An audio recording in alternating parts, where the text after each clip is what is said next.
Hi, my name is Ozzie Hall. I want to talk to you today about critical history theory. You hear a lot of talk today about critical race theory in public schools.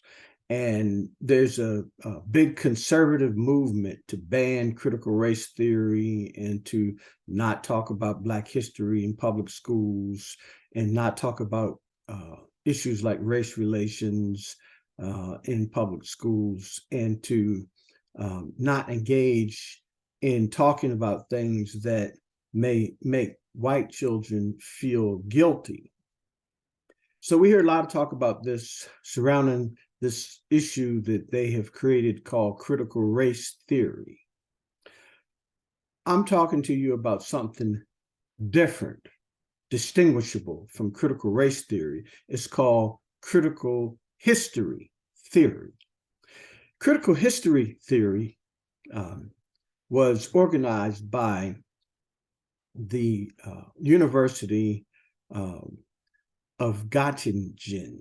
That's Gottingen, Gottingen. And the University of Gottingen was founded in 1734 in Germany. And they developed a school of history, the Gottingen School of History. The mandate of the Gottingen School of History was to write what they call a, quote, universal history. Now, this universal history came with a theoretical framework that they called critical history theory. And this critical history theory, the foundation of it was the belief that whites were at the beginning of all important human progress in human civilization. And this was part of the foundation of their belief system that they called critical history theory. So it became a lens, a filter through which they viewed the world and how the development of this universal history project was framed. And so what happened is that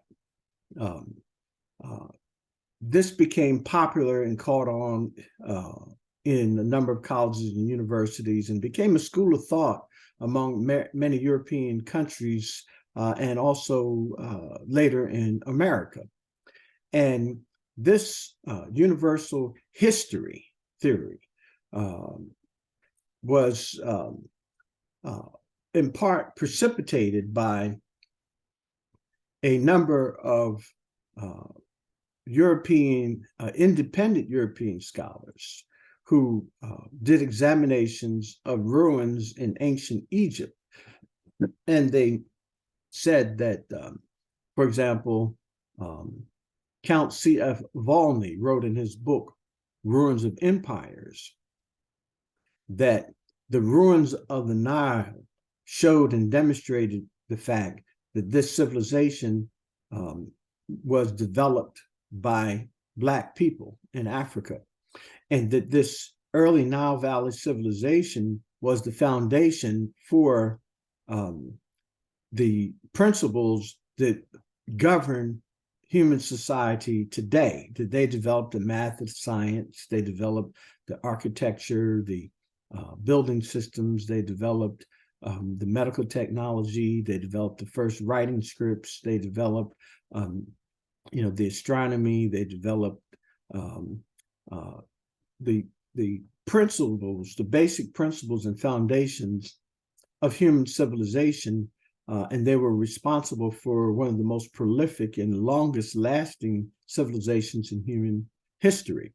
And so Count C.F. Volney said that, and they did this while others were yet barbarians.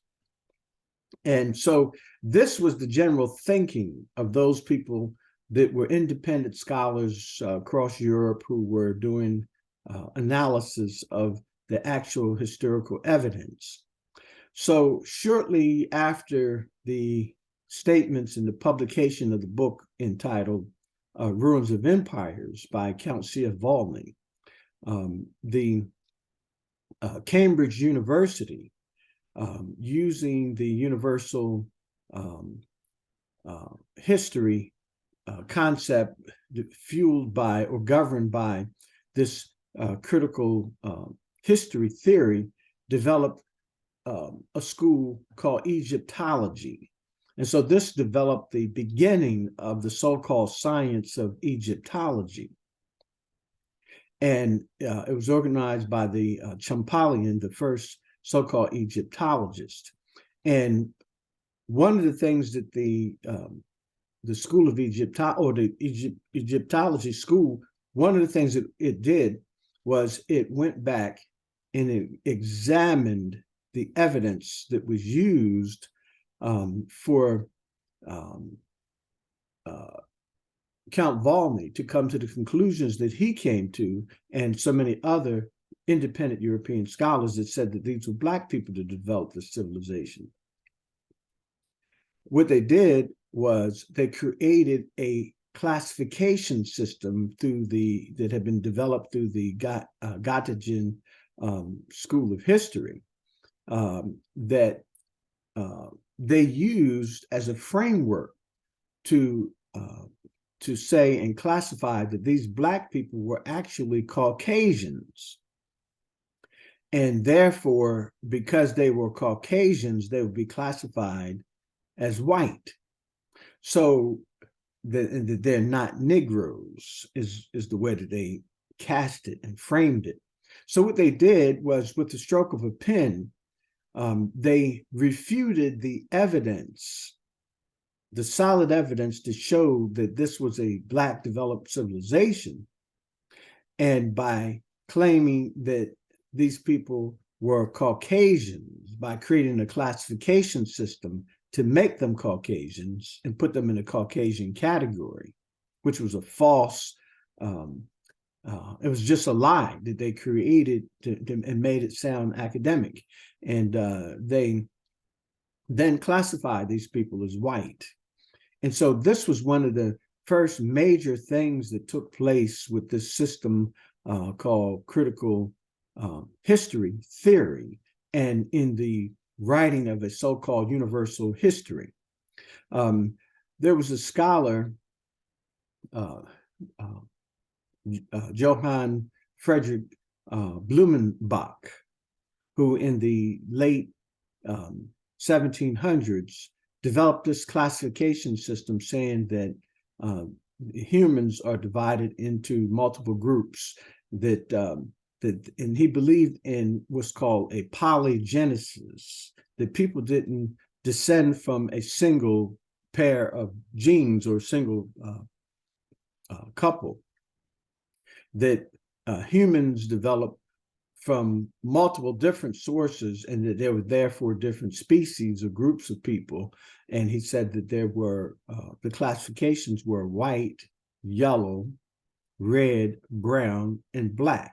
And he said that the white was the most beautiful race, and propounded other information to claim, in essence, the supremacy of the white race.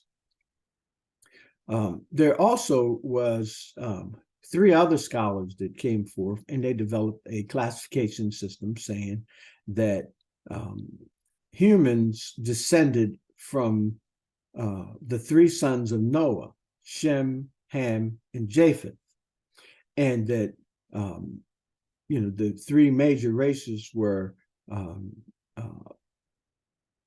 descended from these groups, and that they would be the black, brown, and yellow people. And then, of course, they let the brown and red be variations in between those. So those were the classification systems, the 2 systems. The color scheme that said that there was a white, yellow, red, brown, and black race. And then the scheme that said when you trace it all the way back, it goes back to just these three, Shem, Ham, and Japheth. The problem with the Shem, Ham, and Japheth theory is that the Bible gives dates. And when you go back and calculate the dates, the earliest date you can come up with is about 2400 BC. Most scholars come up with around 2200 BC, where you have the sons of Noah. And if that's to be considered true or have any veracity whatsoever, we have to look at it in the context of history, that ancient Egypt began its first dynasty in 3100 BC, about 1,000 years prior to the birth of Shem, Ham, and Japheth, the biblical characters. And we know from the evidence that this was a continuing civilization, that continued to exist for almost 3,000 years, including during the time that Noah and his children supposedly existed. So, there's a problem with just using those three individuals as the basis for racial classification system. And in addition to that, they used information supposedly from the Bible to say that there was a curse of Canaan, and they developed an elaborate system to be able to justify slavery and to categorize humans and their contributions to human civilization. And everywhere where they found well-developed and successful civilizations, they classified the people as Caucasians and traced them back to Shem or Japheth, and they attempted to make them white. And so this was part of this process, this framework they developed called critical history theory. There was a very prominent universal history writer who subscribed to this critical history theory named Arnold J. Toneby. And Arnold Toneby was actually on the cover of Time magazine in, I think, 1947. And he was a celebrated historian, British historian, who wrote a 12-volume set called The Study of History. And his works were used, they were translated in multiple languages and used throughout the European world and in the United States particularly, to teach history. And it had a profound effect upon what was taught in colleges and universities, and also what was taught in public schools. And much of the information in his books, the Study of History, were used in downline kind of writings, and he was considered one of the most quoted individuals in history in terms of teaching history. And one of the things that he said, I think is interesting to me, is that he made a statement. He said that it will be seen that when we classify mankind by color, the only one of the primary given by this classification which has not made a creative contribution to any one of our 21 civilizations is the Black race. Let me say that again. He says that it will be seen that when we classify mankind by color, and this color system he's talking about is Blumenbach's color system, the white, the yellow, the red, the brown, the black, okay? He goes on to say the only one of the primary of these colors given by this classification, which has not made a creative contribution to any one of our 21 civilizations is the Black race. Now, this is the man who is at the foundation of the existing public education system used in the United States of America today. And Arnold Toynbee is still quoted as an important historian that our school children, that Black children, are being taught history on this basis in the public school system today. And so when we hear people talk about critical race theory, and the desire that we are able to talk about Black history, and that we are able to talk about what happened to Black people, and to be able to share that information, and to be able to talk about the contributions to human civilization that Black people made. And they don't want to do that. They want to ban Black history. They want to ban so-called critical race theory. But they want to continue the system that exists now, which is based on critical history theory and the concept of universal history developed by the Gottingen School of History, that is influenced by the writings of Johann Friedrich Blumenbach and his racial classification theory, and then the writings of Arnold Toynbee, who claimed that Black people have contributed nothing to the 21 known human civilizations that have developed around the world. And so this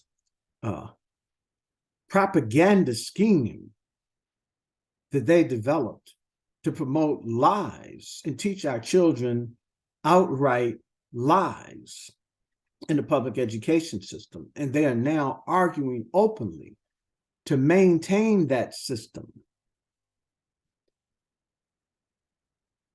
It's time to make a change. We're going to have to do something about this. This is not something we can continue to tolerate and allow to go on, because this is abusing our children. This is abusing Black children and Black people in general.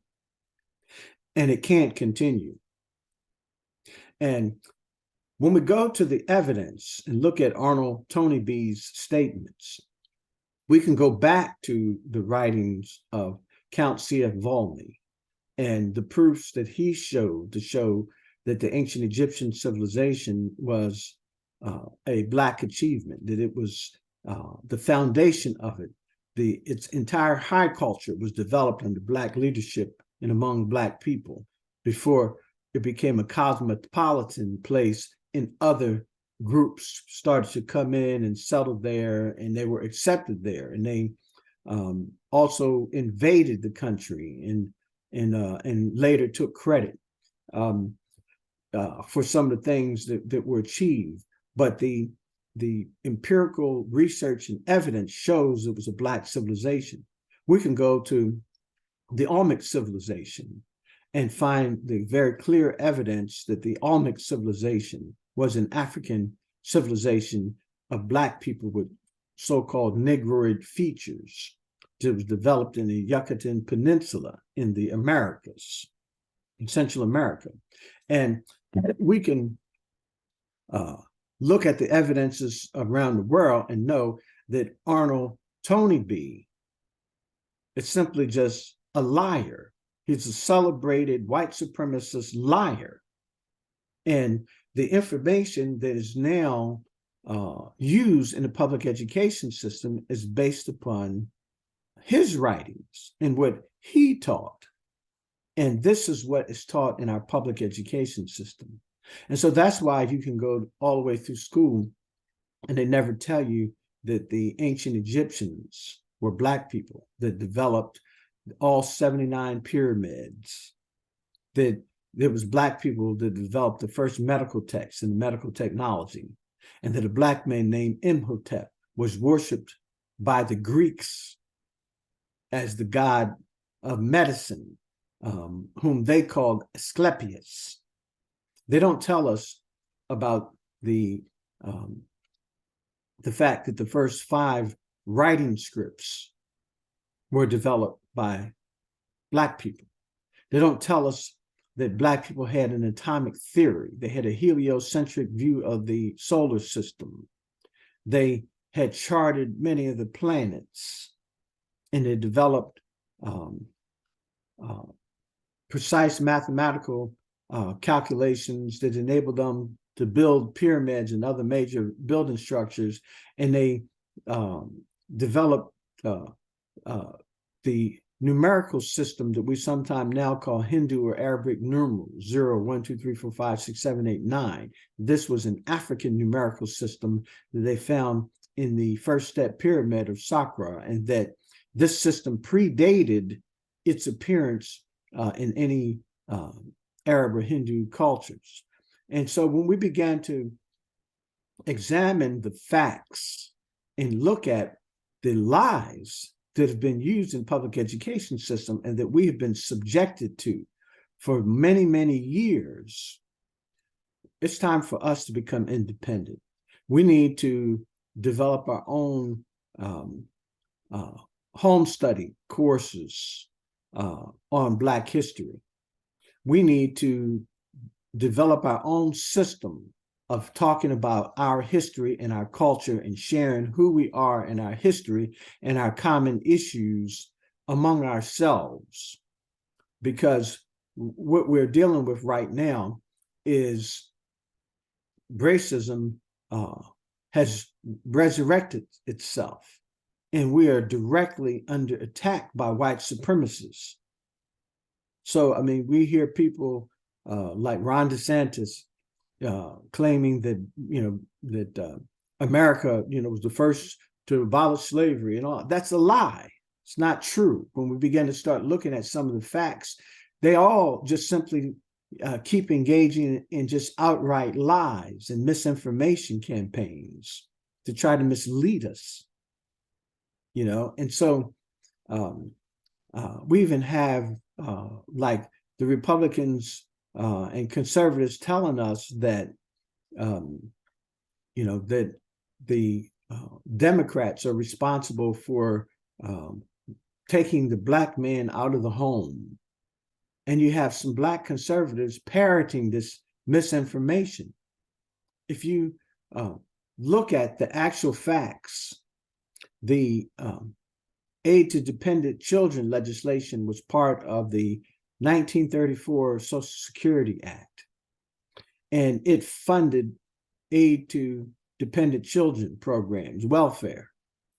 But during the time, segregation laws prevented Black people from being able to participate in those welfare programs. So Black women and Black families, they did not participate in that program until 1960, when President Kennedy made an executive order and then allowed them to participate. And the program was then changed to aid to families with dependent children. Well, if you go back to 1950, there was a study that showed that about 7% of Black children were born out of wedlock. 7%. But 10 years later, in 1960, before a single Black person actually participated in the Aid to Family with Dependent Children program, over 27% of Black children were born out of wedlock. And after that, the number continued to increase, but it didn't increase at a rate higher than it had increased from 1950 to 1960, which demonstrates that the aid to family with dependent children had no impact at all on keeping Black men out of the home. It's just an outright lie. And so in terms of looking at this evidence that's being used, that they're arguing, they're just basically arguing misinformation. And if we go back and look at the the Hayes-Tilden Compromise after the at the end of Reconstruction. This Hayes-Tilden Compromise was a deal to allow a Republican to become the president. That what they did was they made a deal to remove federal troops and federal oversight of the southern states. And by doing this, they allowed the white supremacy to actually grow and reign in the South. And immediately after the withdrawal, prior to that, you had record numbers of Blacks who had been elected and were serving in Congress and state legislatures and in various different roles in government. And Black people made substantial progress under those conditions. But after the Hayes-Tilden Compromise that was led by Republicans, then the Black community went backwards. There was massive lynchings, attacks on Black communities, and Black progress was destroyed, such as like in Wilmington, North Carolina, the so-called Wilmington riots, when white mobs attacked Black communities. And you had situations where Blacks were terrorized and prevented from voting and participating in the electoral process. And all of these things were taking place during that time, that the progress that was made, that Republicans supported in the Civil War, that afterward there was a major reversal. And so they then became part of the instrument of oppression of Black people and have remained such until this very day. And so we need to get our facts straight and understand the history and be able to really understand the reality that we live in. And so I want to just go back and point out the fact that all this talk about critical race theory and that, you know, this anti-critical race theory movement, we need to have an anti-critical history movement. And we need to boycott the public education system. We need to boycott and demand a change until they eliminate this racist history that is being taught in the public school system to Black children, because it's an abuse that we can't continue to tolerate.